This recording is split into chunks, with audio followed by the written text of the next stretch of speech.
Halo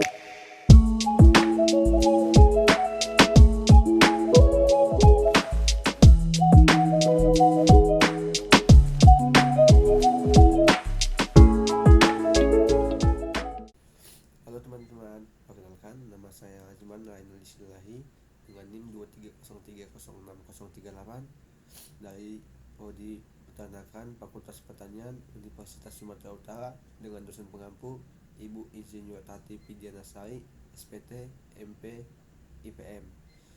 Jadi di sini saya akan menjelaskan tentang metabolisme lipid.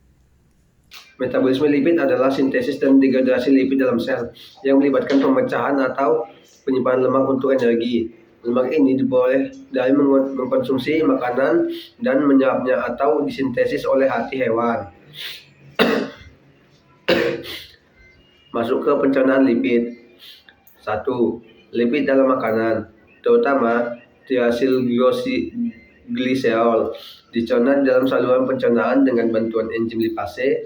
Yang kedua, lipase memecah triacylglycerol menjadi asam lemak dan gliserol. 3. Emulsifikasi lipid oleh garam empedu membantu proses pencernaan penyerapan lipid. 1. Asam lemak dan gliserol yang dihasilkan dari pencernaan diserap oleh sel-sel epitel usus halus. 2. Di dalam sel epitel, asam lemak dan gliserol direkonstruksi menjadi triacylglycerol baru. 3. Triacylglycerol baru dikemas menjadi bersama dengan kolesterol, fosfolipid, dan protein menjadi partikel lipoprotein yang disebut kilomikron. Lalu transfer lipid. 1.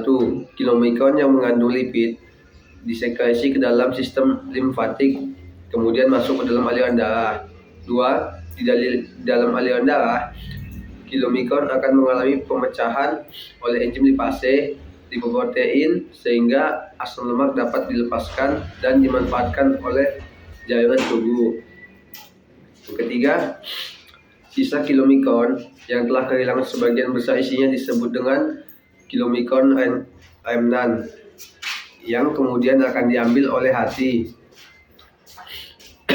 Lalu ada oksidasi dalam asam lemak. Yang pertama, asam lemak yang dilepaskan dari kilomikron dapat diangkut ke dalam mitokondria sel untuk proses oksidasi. Yang kedua, di dalam mitokondria, asam lemak akan mengalami proses oksidasi, yaitu pemecahan asam lemak menjadi asetil CoA. Yang ketiga, asetil CoA selanjutnya akan masuk ke dalam siklus Krebs untuk menghasilkan ATP melalui rantai transfer elektron. Biosintesis asam lemak melibatkan beberapa reaksi kimia kompleks yang memanfaatkan substrat seperti asetil CoA dan malonyl CoA untuk membentuk rantai karbon panjang dari asam lemak. Setelah asam lemak terbentuk, mereka dapat digunakan sebagai bahan dasar untuk sintesis triacylglycerol, fosfolipid, dan kolesterol.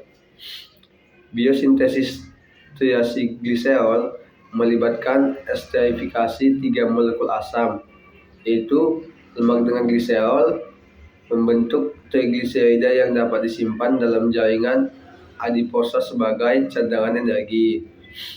Lalu, biosintesis